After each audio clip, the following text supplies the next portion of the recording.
वालेकुम व्यूअर्स, खुश आमदीद और आदाब अर्ज आपकी खिदमत में करते हैं। और क्रिक बूम विद एहसान कुरैशी के साथ एक नए एपिसोड के साथ मैं आपकी खिदमत में हाजिर हूँ। और जैसे आप सब लोगों को पता ही है कि इस वक्त जो है तैयारियां हो रही हैं पाकिस्तान और जनूबी अफ्रीका के दरमियान, जो कराची के नेशनल स्टेडियम में 26 जनवरी से पहला टेस्ट मैच खेला जाएगा।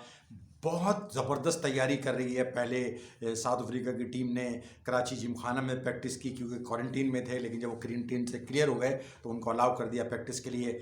आज उन्होंने पहली प्रैक्टिस जो है नेशनल स्टेडियम की एनवायरनमेंट देखा। और उसके साथ साथ पाकिस्तान टीम ने भी आज बड़ी ज़बरदस्त प्रैक्टिस की। पाकिस्तान की टीम जो है वो 21 तारीख से प्रैक्टिस कर रही है। आज उनका तीसरा सेशन था, जबकि जनूबी अफ्रीका की टीम का ये पहला सेशन था। लेकिन एक इन्वायरमेंट डेवलप हो रहा है, दोनों टीमों के दरमियान बड़ा कॉम्पिटिटिव मुकाबला है। बाबर आजम की टीम का मुकाबला है क्विंटन डी कॉक की जनूबी अफ्रीका की टीम से, जो तकरीबन 14 साल के बाद पाकिस्तान का दौरा कर रही है। और जब आखिरी दौरा उन्होंने किया था 2007 में, उस वक्त जो है तो उन्होंने ये कराची के नेशनल स्टेडियम में पाकिस्तान को शिकस्त दी थी। और वो इंग्लैंड के बाद दूसरी टीम थी जिसने पाकिस्तान को शिकस्त से दो चार किया था। और बड़ी इंटरेस्टिंग बात जो उसमें नज़र आई, मैं स्कोर बोर्ड पर नज़र डाल रहा था तो उस टीम में जो अब चीफ कोच हैं जनूबी अफ्रीका के, मार्क बाउचर उसमें थे। और दूसरी तरफ पाकिस्तान के टीम में थे मिसबाहुल हक। उस टीम की क़यादत की थी शोएब मलिक ने, उस वक़्त मिसबाहुल हक कप्तान बने थे। तो अब ये दोनों जो प्लेयर थे 2007 में, वो अपनी टीमों के चीफ कोच हैं, मार्क बाउचर जनूबी अफ्रीका के और मिसबाहुल हक पाकिस्तान के। तो एक बड़ा ज़बरदस्त मुकाबला है क्विंटन डी कॉक और बाबर आजम की टीम में और मार्क बाउचर और मिसबाहुल हक की टीम में। तो मुकाबला बड़ा इतना आसान नहीं होगा। लोग ये कह रहे हैं कि काफ़ी सख्त मुकाबला होगा और पाकिस्तान जो समझ रहा है शायद कि पाकिस्तान स्पिन अटैक के ज़रिए उनके लिए प्रॉब्लम कर सकता है। लेकिन दोनों टीमों के दरमियान मेरा ख्याल है काफ़ी सख्त मुकाबला होने की तवक्को है। और जनूबी अफ्रीका की टीम जो है उसका कॉन्फिडेंस लेवल, उसकी बैटिंग पे अगर आप नज़र डालें तो अच्छी बैटिंग है। ये ज़रूर है कि उन्होंने श्रीलंका को 2-0 से शिकस्त देकर काफ़ी मॉरल बूस्ट किया और पाकिस्तान का मॉरल वैसा नहीं है जैसा कि न्यूजीलैंड में 2-0 की शिकस्त के बाद से है। लेकिन होम ग्राउंड पर पाकिस्तान की टीम अच्छा खेलती है, लेकिन उनको ये साबित करना होगा कि वाकई वो अपने होम ग्राउंड पे अच्छा खेलते हैं। क्योंकि अगर आप दोनों टीमों का जायज़ा लें तो पेस अटैक भी मेरा ख्याल है काफ़ी बेहतर है जनूबी अफ्रीका की टीम का। एनरिक, नोर्किया, कगैसी और रबादा, फिर नगीडी, फिर वो आइवन मल्डर उनके नए फास्ट बॉलर आए हैं। तो उनकी टीम में बड़ी बैलेंस फास्ट अटैक है। कैशवश महाराज और उसके बाद तबरेज़ शमसी हैं हमारे पास, जो हैं जो हमारे ट्रम्प कार्ड लोग कहते हैं। हालांकि मेरा ख्याल है यासिर शाह वो बॉलर नहीं रहे जो पहले होते थे। उनके साथ साथ होंगे मोस्ट लाइकली जो टेस्ट डेब्यू करेंगे साजिद खान, ऑफ स्पिनर हैं, उनका KPK से ताल्लुक़ है। तो ये देखते हैं कि ये दोनों टीमें क्या करती हैं। हसन अली के बारे में कहा जा रहा है कि वो वापस आएंगे पाकिस्तान टीम में। शाहीन शाह जो हैं वो पाकिस्तान के सेकंड पेसर होंगे और उसके साथ साथ ऑलराउंडर फ़हीम अशरफ जो है वो तीसरे पेसर का रोल प्ले करेंगे। दो स्पिनर के साथ जब जाएंगे टीम में, ऊपर जो है वो अजहर अली और आबिद अली जो ओपन करेंगे। बाबर आजम नंबर 3 पे आएंगे, फिर सऊद शकील शायद 3 पे आए हैं, बाबर आजम आएंगे। बाबर आजम नॉर्मली 4 नंबर पे खेलते हैं। और उसके बाद जो है फवाद आलम है, मोहम्मद रिजवान है। अब ये देखना ये है कि पाकिस्तान की बैटिंग जो है वो अपने आप को कितना लिफ्ट करती है।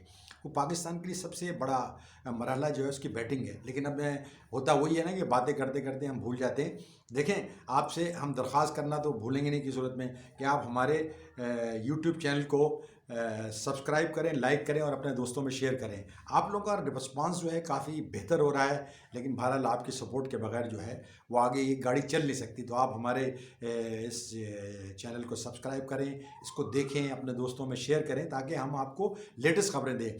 और ये जनूबी अफ्रीका और पाकिस्तान के दरमियान जो टेस्ट मैच होने वाला है उसके बारे में तो आपने बताया। लेकिन दुनिया में इस वक्त जो है ना हर तरफ क्रिकेट जो है ना बड़ी तेज़ी, बिग बैश भी हो रही है। अब अबू धाबी में चंद रोज़ में जो है T10 का भी आगाज़ हो रहा है। उधर वेस्ट इंडीज़ की टीम जो है बांग्लादेश में जो है वो वनडे इंटरनेशनल खेल चुकी है। 2-0 की बांग्लादेश ने बढ़तरी हासिल कर ली। इतनी अच्छी क्रिकेट नहीं खेल पा रही वेस्ट इंडीज़ की टीम। और हमारे दोस्त ने एक बड़ा अच्छा उसमें निकाला कि उन्होंने कहा कि वेस्ट इंडीज़ की टीम में भी एक हुसैन प्लेयर आए हैं। तो उसके अलावा 6 हुसैन जो है वो खेल रहे थे बांग्लादेश की टीम से और एक हुसैन जो खेल रहा था वो वेस्ट इंडीज़ की टीम से। तो साथ मिला के हुसैन खेल रहे थे। ये भी क्रिकेट में देखिए रिकॉर्ड तो होते हैं, लेकिन हम नाम होना एक ही तरह का सेकंड नेम है उनका, तो वो भी काफ़ी थे। जैसे हमने बताया कि मिसबाह-उल हक पाकिस्तान के चीफ कोच हैं, जब वो एक 2007 में वो जो थे पाकिस्तान के प्लेयर थे, और इस तरह मार्क बाउचर जो हैं जो अब चीफ कोच हैं वो हैं। तो ये बड़ी इंटरेस्टिंग बातें होती है। बिग बैश की हम आपको जिक्र करें कि इसमें बैक टू बैक जो है ना 2 दिन में 2 सेंचुरियाँ पड़ गई। T20 में सेंचुरी बहुत बड़ा एजाद होता है। पहले एलेक्स कैरी ने, जो कि ऑस्ट्रेलिया के विकेट कीपर बैट्समैन भी हैं, और इसके अलावा फिर बाद में एलेक्स हेल्स जो इस्लामाबाद यूनाइटेड से खेलेंगे PSL 6 में। और PSL 6 का भी हम थोड़ा सा जिक्र कर दें कि फ्रेंचाइज के दरमियान जो एक परेशानी चल रही थी, क्रिकेट बोर्ड के दरमियान जो एक रिफ्ट थी, वो दूर हो गई है। मेरा ख्याल है जो फ्रेंचाइज के जो उन्होंने मसाइल हैं वो हल करने का फैसला किया है। कुछ ज़ाहिर बात है कि फ्रेंचाइज ओनर्स जो है वो भी इसमें प्रॉफिट कमाना चाहते हैं, पेमेंट्स का होता है, लेना देना होता है। तो वो जो खबर हमें आई है कि वो मसला जो है सेटल हो गया है 6 फ्रेंचाइज के दरमियान और पाकिस्तान क्रिकेट बोर्ड के दरमियान। और दोस्तों, ये तो हमने आपसे ज़्यादातर गुफ्तगू जो की पाकिस्तान और जनूबी अफ्रीका के दरमियान जो ICC टेस्ट चैम्पियनशिप का पहला मैच नेशनल स्टेडियम कराची में 26 जनवरी से होना था। हर प्रोग्राम में हम अपने किसी एक मेहमान को बुलाते हैं, और आज हमारे बड़े स्पेशल गेस्ट हैं स्कोर जियो न्यूज़ के प्रोग्राम स्कोर के सीनियर स्पोर्ट्स एंकर याया हुसैनी ने हमें ज्वाइन किया है। उनकी गुफ्तगू सुनते हैं एक ब्रेक के बाद।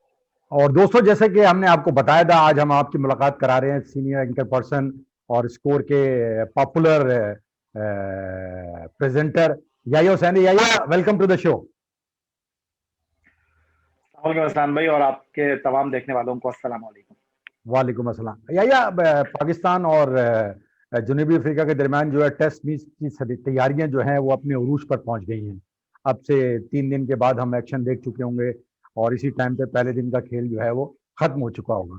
अब क्या देख रहे हैं, आपकी नज़र में क्या है? पाकिस्तान ने जब लास्ट ओवर किया था साउथ अफ्रीका को, तो पाकिस्तान को 3-0 से शिकस्त हुई थी। तो अब होम ग्राउंड पे हैं, तो आप क्या समझते हैं, कुछ सिनेरियो चेंज होगा? और जो मुस्तकबिल है मिसबाह-उल हक का और वकार यूनुस का, वो आप कैसा देख रहे हैं? बीइंग अ पाकिस्तानी, तो एहसान कुरैशी साहब, सबसे पहले तो आपका शुक्रिया कि आपने मुझे इनवाइट किया और अपने इस चैनल पर मौका दिया। एक सीनियर जर्नलिस्ट की हैसियत से मैं आपको मना नहीं कर सकता था, और पहले तो माजरत चाहूंगा आपसे कि कुछ मसरूफियात की वजह से आपके लिए वक्त नहीं निकाल सका, लेकिन बहरहाल अब आपके साथ जो Hey, commitment welcome, yeah, welcome. Thank you very much. I understand that. जहां तक आप बात कर रहे हैं एहसान कुरैशी साहब कि हम 2019 में जनूबी अफ्रीका में 3 टेस्ट मैच खेले सरफराज अहमद की कप्तानी में, और वो तीनों टेस्ट मैच हम हार गए थे। और अब हमारे पास 2007 के बाद जनूबी अफ्रीका की टीम जो है वो टेस्ट क्रिकेट खेलने के लिए आई है। मैं अभी कामरान अकमल के साथ बात कर रहा था आपके इस चैनल पर इंटरव्यू से थोड़ी देर पहले, और मैंने उनसे ये कहा कि बड़ी अच्छी बात है कि पाकिस्तान में इंटरनेशनल क्रिकेट वापस आ रही है, बट अच्छा होता है कि हम ये सीरीज UAE में खेल रहे होते, क्योंकि एज कम्पेयर UAE यहाँ पर थोड़ा सा हमारे लिए मुश्किल होगी, क्योंकि कई बार ऐसा हुआ है कि हम अपने ही पिचेस के ऊपर जो है वो हसरत और यास की तस्वीर बन गए, और इस सीरीज में भी हमें कुछ ऐसा ही लग रहा है।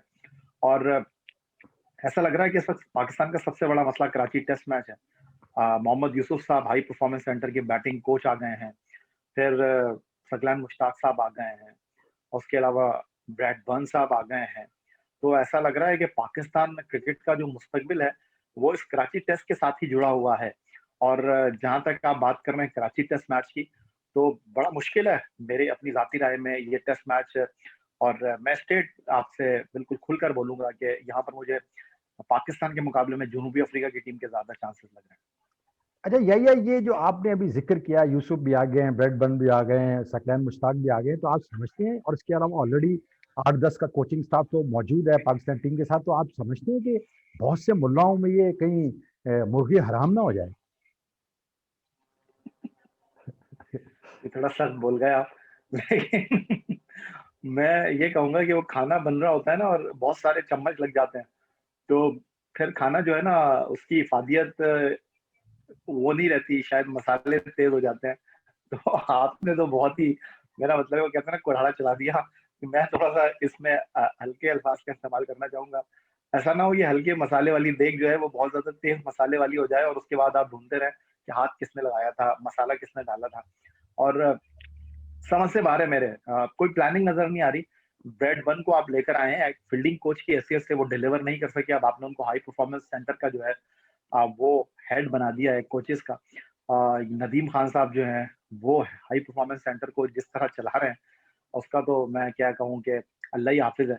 और आपकी प्लानिंग जो है वो ये है कि आगा जाहिद साहब को आपको वापस बुलाना पड़ गया सीरीज से पहले। और मेरा ख्याल है कि नेशनल क्रिकेट एकेडमी में सिर्फ दरो दीवार ही रह गए हैं, बाकी तो सारे लोग इधर आ गए हैं कराची टेस्ट मैच के लिए। तो कोई प्लानिंग नजर नहीं आ रही मुझे। और जनूबी अफ्रीका के खिलाफ ये टेस्ट मैच जो है वो किसका इम्तिहान है? मोहम्मद यूसुफ का, सकलैन मुश्ताक का, ब्रैड बर्न का, वकार यूनुस का, मिसबाउल हक का, यूनुस खान का, बाबर आजम का, हमारे खिलाड़ियों का, क्रिकेट बोर्ड का? समझ नहीं आ रहा। कोई प्लानिंग तो फिलहाल दिखाई दे ही नहीं रही। और ये जो आपने बात की कि इतने सारे लोग आ गए हैं, तो खिलाड़ी किससे पूछेंगे, क्या करेंगे, अभी तक तो नहीं दिखाई दे रहा। अच्छा, अब आपने जो एक रिफ्लेक्शन दिया है, जो आपने बातें की, तो उससे ऐसे लगता है कि पैनिक बटन तो दब चुका है कि जब पाकिस्तान क्रिकेट बोर्ड के तुम्हारे ऑफिशियल सारे मैनेजमेंट के स्टाफ कराची भी पहुंच चुके हैं। पैनिक बटन दबा नहीं है, बटन के ऊपर बैठ गए ये लोग। वो बटन तो जब उठेगा तो पता चलेगा कि उसका क्या होगा। इस वक्त तो पूरी कुवत के साथ ये क्रिकेट बोर्ड जो है उस पैनिक बटन पर आकर बैठ गया है। और उनकी पूरी कोशिश है कि किसी तरह कराची टेस्ट मैच का जो नतीजा है वो पाकिस्तान टीम के हक में किया जाए। हमारी बेस्ट विशेस पाकिस्तान टीम के लिए हैं।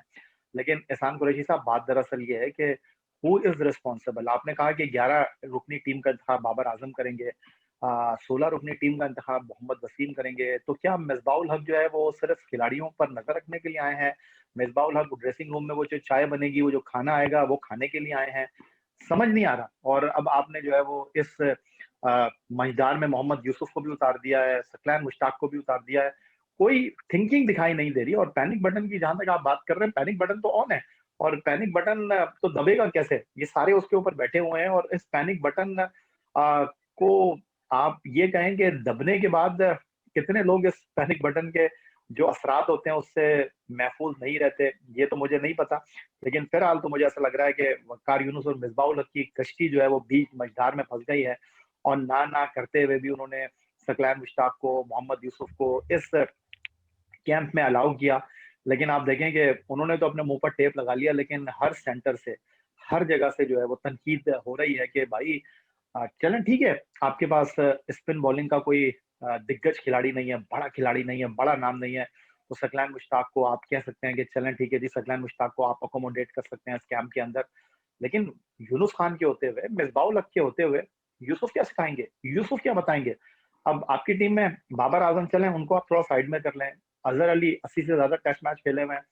बाकी जो प्लेयर हैं वो तो डबल माइंड हो जाएंगे कि मिसबाउल हक की तरफ देखें, यूनुस खान की तरफ देखें, यूसुफ की तरफ देखें, किसकी तरफ देखें? तो ये आपने अजीब सी खिचड़ी बना दी है। और फिर ब्रेड बर्न क्या करने के लिए आए यहाँ पर? उनके पास कोई काम वाम नहीं है। वो पूरे डोमेस्टिक टूर्नामेंट में कभी कायदे ट्रॉफी में हमें सेंट्रल पंजाब के जो मैनेजर हैं अजहर जैदी के साथ तस्वीरें बनवाते नजर आए, कभी वो सेकंड टीमों के साथ घूमते हुए नजर आए। भाई मेरा ख्याल है कि ये भी अजीब व गरीब गोरे हैं। गोरों के बारे में तो हमने सुना था कि वो बड़ा वर्क एथिक्स का ख्याल रखते हैं, बड़ा होमवर्क करके आते हैं, लेकिन ये अजीब व गरीब गोरे हैं जो, मेरा मतलब है, घूम रहे हैं। हाई परफॉर्मेंस सेंटर पूरा पाकिस्तान है, या तो ये डिक्लेयर कर दें कि पाकिस्तान में सारी domestic cricket high performance centre है, पाकिस्तान में हर टूर्नामेंट हाई परफॉर्मेंस सेंटर है। हाई परफॉर्मेंस सेंटर में हो क्या रहा है? हाई परफॉर्मेंस सेंटर का काम क्या है? वो तो अभी तक दिखाई नहीं दे रहा हमको।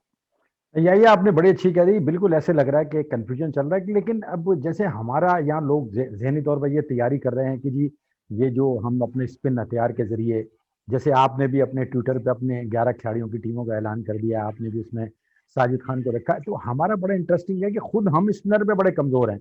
हमारे अभी दोस्त ने कहा कि जो कराची में टेस्ट मैच हुए हैं या कराची में जो मैचेज हुए हैं डोमेस्टिक में, उसमें स्पिनर ने काफी आउट किए हैं, तो उनके पास भी कैश महाराज और इसके अलावा तबरेज शमसी मौजूद है। तो आप क्या समझते हैं कि वो कोई कम स्पिनर है अगर हम स्पिन ट्रैक भी बनाते हैं तो? स्पिनर तो दूर की बात है एहसान कुरैशी साहब, वो आपको फास्ट बॉलिंग से ही पकड़ेंगे।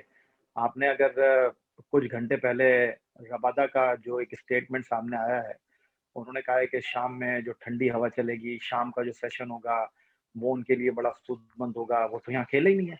कंडीशन तो अभी तक जनूबी अफ्रीका की टीम का नेशनल स्टेडियम कराची में पहला प्रैक्टिस सेशन था। उसके बाद उनका इस तरह का बयान देना तो वाजे कर रहा है इस चीज को। कि जनूबी अफ्रीका की टीम जो है वो पूरी तैयारी के साथ आई है, और जनूबी अफ्रीका की टीम जो है वो इस टेस्ट मैच के लिए, इस सीरीज के लिए किन हथियारों के साथ मैदान में उतरती है वो किसी से ढकी छुपी बात नहीं है। जनूबी अफ्रीका की जो बैटिंग लाइनअप है वो पाकिस्तान के मुकाबले में खासी तगड़ी है, और मैं बिल्कुल अंडर एस्टिमेट नहीं कर रहा पाकिस्तान टीम को, लेकिन अगर तैयारियों के हवाले से मैं बात करूं तो जनूबी अफ्रीका की टीम आपसे ज्यादा कॉम्पैक्ट, आपसे ज्यादा बेहतर दिखाई दे रही है। अच्छा यही है, अब जैसे मिसाल के तौर पर ये जो सीरीज है ये काफी हमारे लिए काफी मुश्किल सीरीज है। इससे पहले हम जिम्बाब्वे, श्रीलंका और बांग्लादेश को हमने हराया, और इसी ग्राउंड पर मुझे आज भी याद है, वो तस्वीर आज भी बड़ी पॉपुलर है, जब 4 बैट्समैनों ने सेंचुरी बनाई थी ऊपर से 1 से लेके 4 नंबर तक। तो आप क्या समझते हैं कि बैटिंग हमारा मेन प्रॉब्लम है? हमारा मेन प्रॉब्लम ये है एहसान कुरैशी सर, सोच। सोच नहीं बदलेगी तो कुछ भी नहीं होगा। और सोच कैसे बदलेगी? आपने मिसबाह उल हक को बगैर किसी सोच के, बगैर किसी मंसूबा बंदी के पाकिस्तान क्रिकेट बोर्ड के साथ अटैच कर दिया। वकार यूनुस साहब को आप लेकर आए हैं। मैं बड़ा मुझे हंसी आ रही थी, मैंने वो जो अ, ताबिश खान का वीलॉग देखा, इमाद हमीद साहब ने जो बनाया, बड़ी उन्होंने मेहनत की। और ताबिश खान कह रहे थे कि जी हमने 5 सेशन में ट्रेनिंग की। उन्होंने एक टेस्ट मैच को एक ही दिन में खत्म भी कर दिया। अच्छी बात है, हमारी विश थी कि वो आए किसी दिन पाकिस्तान टीम के ड्रेसिंग रूम में बैठे, और वो जिस तरह तारीफ कर रहे थे वकार यूनुस की कि वकार भाई ने मुझे बहुत सिखाया। तो वो तो सोहेल खान भी कह रहे थे, अगर आपको याद हो इंग्लैंड में, कि मुझे 5 मिनट में वकार यूनुस ने रिवर्स स्विंग सिखा दी, लेकिन वो रिवर्स स्विंग हमको देखने के लिए नहीं मिली। वो इतनी शानदार रिवर्स स्विंग थी कि हमने बोला नहीं यार ये रिवर्स स्विंग कहीं करवा ना दे, इसलिए हमने उनको खिलाया ही नहीं। पूरे न्यूजीलैंड के दौरे में, पूरे इंग्लैंड के दौरे में, उनसे साइड मैचों में हम 5-5 विकेट उड़ाते रहे। अब ताबिश खान को भी बहुत कुछ सिखा दिया मेरे ख्याल है वकार यूनुस ने। अब ये इसका जो फायदा है, ताबिश खान डोमेस्टिक क्रिकेट में अगले सीजन में बॉल डालते हुए हमें दिखाई देंगे। सच बोलना चाहिए बंदे को। अगर ये वकार यूनुस सिंसियर होते ताबिश खान के साथ, तो आपको ताबिश खान इससे पहले आपके ड्रेसिंग रूम में दिखाई देते। Thanks to Mohammad Wasim, good selection for Mohammad Wasim, के उन्होंने ताबिश खान को डोमेस्टिक क्रिकेट में उनका कारकर्दगी दिखाने वाले कामरान गुलाम को, साजिद खान को मौका दिया।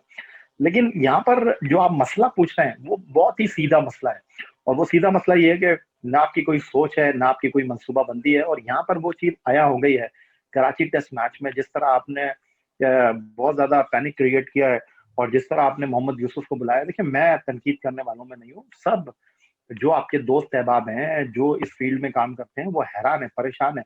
मैं आपसे खुद ये सवाल करना चाहूंगा, आपने मुतअद्दिद बार मुख्तलिफ इवेंट्स को पाकिस्तान से बाहर जाकर कवर किया। इंडिया आप गए, ऑस्ट्रेलिया गए, साउथ अफ्रीका गए, वेस्ट इंडीज में 2007 में आप वर्ल्ड कप में मेरे साथ मौजूद थे। आप मुझे ईमानदारी से बताइएगा कि कितनी बार आपने ऐसी तस्वीर देखी हैं जहां पर महिला जयवर्धने और कुमार संगकारा जो है वो श्रीलंकन टीम के नेट पर पहुंच जाते हैं? कितनी आपने ऐसी तस्वीर देखी हैं कि राहुल द्रविड़, हर कोई राहुल द्रविड़ की जो है वो मिसाल देता है, राहुल द्रविड़ जो है वो अंडर 19 टीम को छोड़कर जो है वो शुभमन गिल को, ऋषभ पंत को प्रैक्टिस कराने के लिए आए हों।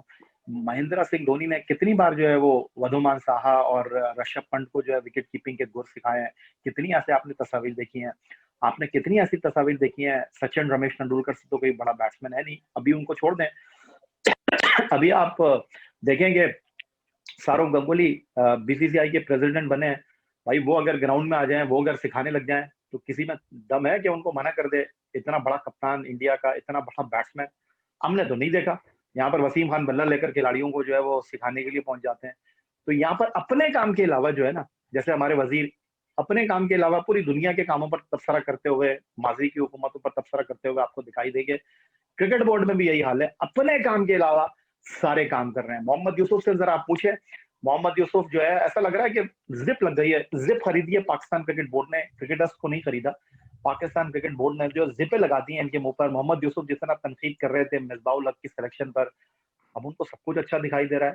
तो इतना भी नहीं होना चाहिए मेरा ख्याल है।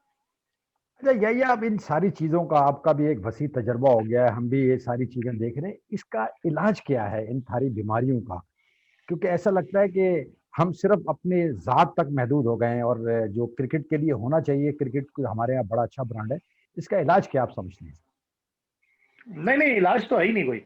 इसलिए इलाज नहीं है कि बहुत सारे लोग कहते हैं कि यार आप पैसे की बात करते हो। भाई पैसे के बगैर आपकी गाड़ी चल सकती है? पेट्रोल नहीं खरीद सकते आप? पैसे के बगैर घर चल सकता है आपका? बिल्कुल नहीं चल सकता आपका घर।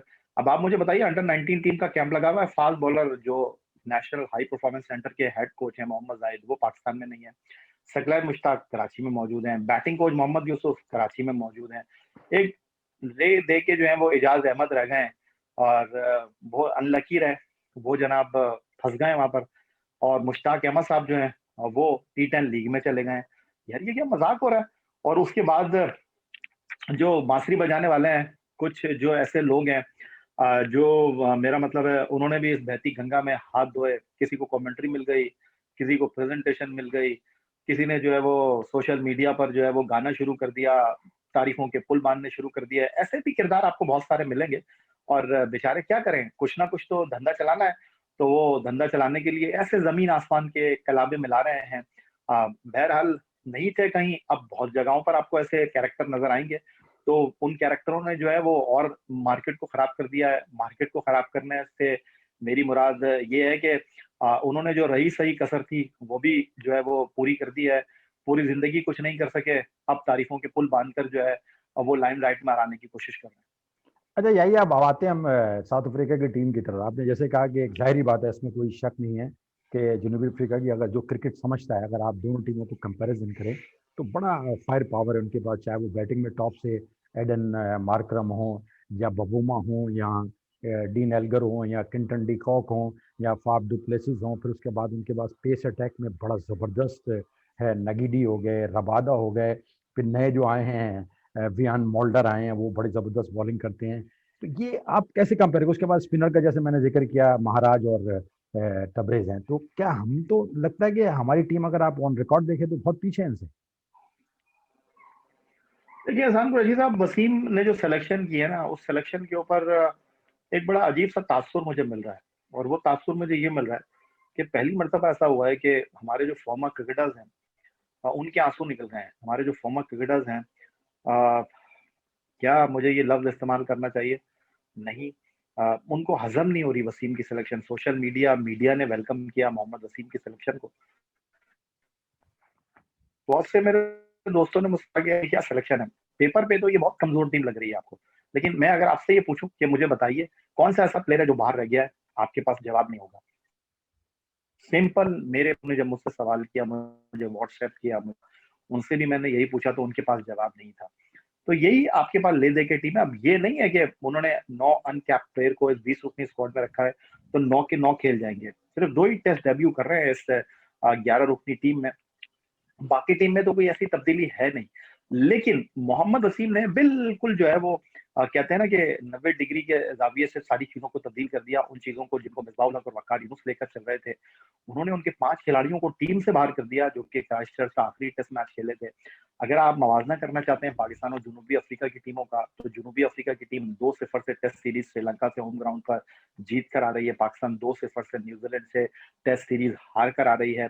लेकिन पाकिस्तान को एडवांटेज है, पाकिस्तान होम ग्राउंड पर खेल रहा है। लेकिन ये एडवांटेज जो है कई बार हमारे गले में नाकामी का हार बनकर जो है वो सामने आ चुका है। नेशनल स्टेडियम कराची जहां हम अनबीटन टीम थे, अब यहाँ भी हम हारने लगे हैं। तो अब देखना यह है कि पिच कैसी बनती है। लेकिन पिच बनाने वाले शख्स को भी आप वो बंदा लेकर आए जिसको कुछ दिन पहले इसी क्रिकेट बोर्ड ने निकाल दिया था बोर्ड से, आगा जाहिद साहब। अब आप उनको लेकर आए हैं तो आप इस क्रिकेट बोर्ड की मंसूबाबंदी देख सकते हैं, आप इस क्रिकेट बोर्ड की प्लानिंग देख सकते हैं कि किस तरह ये क्रिकेट बोर्ड काम कर रहा है, क्या इनकी तैयारियां हैं। तैयारियों की अगर मैं बात करूं तो बजायर तो कैमरे की आंख के ऊपर, वीडियोस में, तस्वीर में बहुत अच्छी तैयारियां लग रही हैं। लेकिन असल तैयारी तो वो है एहसान कुरैशी साहब जब गेंद और बल्ले का मैच होगा। अच्छा, अब इस मैच पे जैसे हम दोनों टीमों का आप इसमें ब्लिक सिनारियो आप पेश कर रहे हैं कि पाकिस्तान के लिए काफ़ी डिफिकल्टी हो सकती है क्योंकि काफ़ी बैलेंस टीम है और हमारा, बिल्कुल आपने जैसे कंपैरिजन किया है कि वो जीत के आ रहे हैं और हम बुरी तरह हार के आ रहे हैं। तो ऐसा कोई इसमें पॉजिटिव आपको कोई चीज़ नज़र आ रही है अपार्ट फ्रॉम वसीम ने के जो नए नए लड़के लिए हैं? देखें एहसान कुरैशी साहब, बात दरअसल ये है कि पाकिस्तान टीम उसी सूरत में जीतेगी जब यासिर शाह जो है आउट करेंगे। यासिर शाह आउट नहीं करेंगे, पाकिस्तान टीम जो है मुश्किल सूरत हाल से दो चार हो जाएगी। ट्रम्प कार्ड कह सकता हूं मैं साजिद खान को, उनको सीक्रेट वेपन में कह सकता हूं, लेकिन मैं उनसे ज्यादा उम्मीद नहीं लगा रहा। मैं उनको जो है वो ग्रेस मार्क इसलिए दे रहा हूं कि यहाँ पर 10 खेलने वाले खिलाड़ी एक मैन ऑफ द मैच नहीं ले सके, तो आप अचानक उस नए बच्चे के ऊपर कैसे हाथ रख सकते हैं। मजाक तो हमारी क्रिकेट में चल ही रहा है, जिस तरह अब्दुल्ला शफीक के साथ न्यूजीलैंड के दौरे पर हमने यहाँ पर 10-10 साल से 4-4 दौरे करने वाले न्यूजीलैंड के नहीं खुल रही थी, उनके पैर में का बल्ला बाहर नहीं आ रहा था। अब्दुल्ला शफीक के साथ नाइंसाफी गए 2 मैचों में तो यासिर आउट नहीं करेंगे, टेस्ट।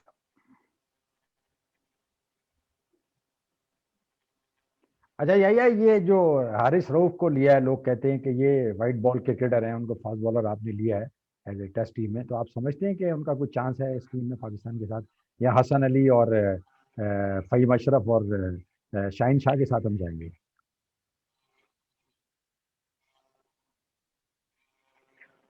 देखिए, हारिस रऊफ को लिया जरूर है, लेकिन मुझे खेलते हुए तो नजर नहीं आ रहा। ना हारिस रऊफ खेलते हुए दिखाई दे रहे हैं, ना ताबिश खान मुझे प्लेइंग 11 का पार्ट दिखाई दे रहे हैं, ना नोमान अली मुझे प्लेइंग 11 का पार्ट दिखाई दे रहे हैं। मैं तो यही समझ रहा हूँ कि आप 2 फास्ट बॉलर शाहीन शाह अफरीदी हसन अली के साथ मैदान में उतर रहे हैं, उनको सपोर्ट करेंगे, ऑलराउंडर फ़हीम अशरफ और 2 स्पिनर यासिर शाह और साजिद खान के साथ आप मैदान में उतरेंगे। तो ये मेरी नज़र में तो टीम है। 5 बैट्समैन है, अजहर अली हैं, बाबर आजम हैं, आबिद हैं, उसके साथ सऊद शकील हैं, फवाद आलम है और विकेट कीपर रिजवान। अच्छा यही एक बड़ी इंटरेस्टिंग है, आपको 2007 की बात बताऊं कि इस टीम में जो प्लेयर खेल रहे हैं उसमें मार्क बाउचर जो है वो आखिरी टेस्ट में जहाँ खेले थे वेस्ट इंडीज जनूबी अफ्रीका में, यहाँ नेशनल स्टेडियम में जीता था 2007 में, उस वक्त he was the part of the south African team, और उस वक्त मिसबाह जो है वो पार्ट ऑफ द टीम थे पाकिस्तान टीम की। तो 2 चीफ कोचेज हैं अब ये, तो इनका मुकाबला आप समझते हैं कि इनका कोई है आपस में मुकाबला? जैसे आपने जो पिक कर दिए तो कि ये तो बिल्कुल कोचिंग के काबिल नहीं लगते।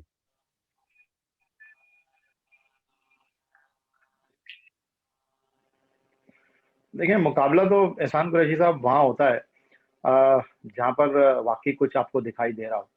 जब आपके अपने ही टांगे खींचने पे लगे हों, जब आपके अपने ही गड़ा खोद के बैठे हों और इस बात का इंतजार कर रहे हो कि आप जरा गड़े के करीब आए तो आपको धक्का देकर मट्टी डाल दें, तो इस वक्त मिसबाह उल हक तो इस सिचुएशन से दो चार हैं।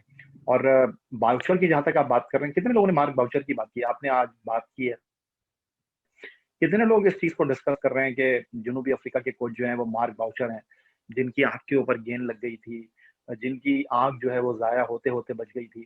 कितने लोग ये बात कर रहे हैं? बिल्कुल भी नहीं कर रहे हैं। हाँ, लेकिन क्योंकि अब वाली जर्नलिज्म भी नहीं रही है, अब बातें ज्यादा हैं, काम कम है, होमवर्क कम है और आए बाएं शाएं ज्यादा है, तो ये चीजें जो है आपको कम दिखाई देंगी। क्योंकि बहुत सारे लोग हमारे आपके इर्द गिर्द ऐसे आ गए हैं, इंतहाई माजरत के साथ मैं कहूंगा, जिनको ये नहीं पता होगा कि 11 खिलाड़ी कौन से खेल रहे हैं, और वो तबसरा निगार बने हुए हैं और वो अपने आप को स्पोर्ट्स जर्नलिस्ट कहते हैं। क्योंकि अब स्पोर्ट्स जर्नलिस्ट बना तो आपको पता है कितना आसान काम हो गया है, बहुत ही आसान काम है। तो हर कोई जो है वो स्पोर्ट्स जर्नलिस्ट का टैग अपने पीछे लगाकर घूम रहा है, और उसके बाद यूट्यूब चैनल खोलना भी आपको पता है कितना आसान हो गया है। बस सवाल डालो, उसके बाद 15 मिनट दूसरा बोलता रहेगा और आप जो है अपने 15 मिनट 10 मिनट पूरे करेंगे, ये जा वो जा, आपको ये नहीं पता होगा कि वो क्या बोल रहा है, आपको ये नहीं पता होगा कि आप क्या सवाल कर रहे हैं। तो जैसे लोग वैसा देश वैसा भेष। तो या इसका मतलब है कि जो जनरली, चाहे वो जर्नलिज्म हो, चाहे वो क्रिकेट बोर्ड हो, चाहे वो टीम मैनेजमेंट हो, हर तरफ जो है सिनारियो जो है वो अनकॉम्पिटेटिव है, कोई मतलब कंपटीशन नहीं है, लोग बस अपनी नौकरियां कर रहे हैं और पैसे कमाने के चक्कर में रह गए हैं और वतन को पीछे छोड़ दिया, ये लग रहा है क्या? देखें, किसी के मुहिब्बे वतन होने पे, किसी की मुहिब्बे वतन होने या ना होने पे तो मैं बिल्कुल भी बात नहीं करूंगा। हाँ, ये बात मैं जरूर करूंगा कि आप जिस प्रोफेशन में हैं, आपको ईमानदारी के साथ जो है वो मामलात को, अपनी जॉब को, अपने क्रेडेंशियल को फुलफिल करना चाहिए। लेकिन यहाँ पर बहुत सारे ऐसे लोग हैं जिन्होंने जमाने लगा दिए हैं इस फील्ड में, अपने आप को स्पोर्ट्स जर्नलिज्म कहते हुए, लेकिन आज भी उन बेचारों को सिफारिश की जरूरत पड़ रही है, तजिया देते हुए, तबसरा देते हुए। उसके अलावा खुशामदी लोगों की यहाँ पर कोई कमी है नहीं, आपको पता है। और क्रिकेट बोर्ड के इर्द गिर्द आपको बहुत सारे ऐसे लोग नजर आएंगे जो खुशामद पसंद हैं। पाकिस्तान क्रिकेट बोर्ड ने भी भरपूर फायदा उठाया है।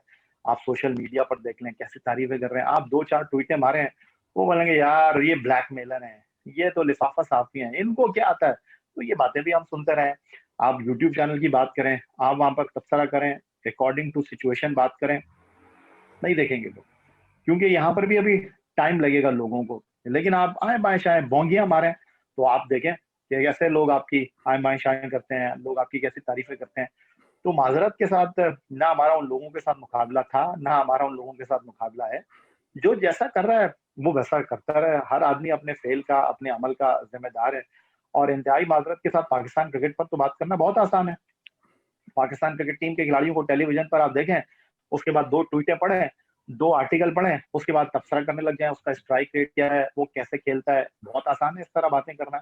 इन डेप्थ एनालिसिस आप करें, आपको पता चल जाएगा। लोगों के बोलने से आपको पता चल जाता है, किसमें कितना तप्पड़ है और किसमें कितना तप्पड़ नहीं है। या it was player talking to you. हालांकि सिनारियो इतना अच्छा नहीं है जो हालात चल रहे हैं, लेकिन उसके बावजूद हमारी ख्वाहिश है कि पाकिस्तान की टीम एक अच्छी क्रिकेट खेले और साउथ अफ्रीका की टीम को फाइट दे। Thank you very much Yahya for joining us. Thank you very much.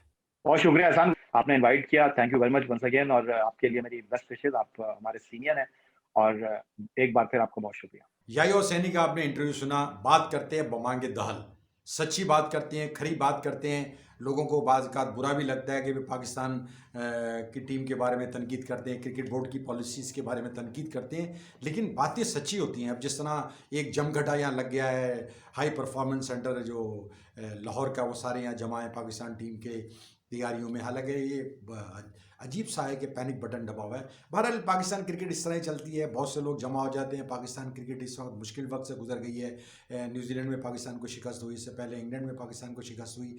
तो ये मसाइल हैं। सिर्फ होम सीरीज़ में हमने बांग्लादेश और श्रीलंका और जिम्बाब्वे को हराया था, लेकिन ये हमारे लिए काफ़ी इंपॉर्टेंट टूर है जनूबी अफ्रीका का, क्योंकि सिक्योरिटी सिचुएशन भी काफ़ी इम्प्रूव हुई है और हमारी जो सिक्योरिटी एजेंसीज हैं उनका बड़ा वाइटल रोल रहा है। तो ये बातें आपने सुनी, लेकिन आखिर में एक बार फिर हम आपसे दरख्वास्त करते हैं कि आप हमारे YouTube channel Cric Boom with Ehsan Qureshi को सब्सक्राइब करें, लाइक करें, अपने दोस्तों में शेयर करें, ताकि हम आपको लेटेस्ट अपडेट देते रहें और आपको अब चीज़ें फराहम करते रहें, चाहे वो इंटरव्यूज़ और न्यूज़ हो या व्यूज़ हो। तो अब जैसा कि आपको पता ही है, प्रोग्राम का वक्त अब ख़त्म हुआ चाहता है। आपसे हम चाहते हैं इजाज़त। अल्लाह हाफ़िज़।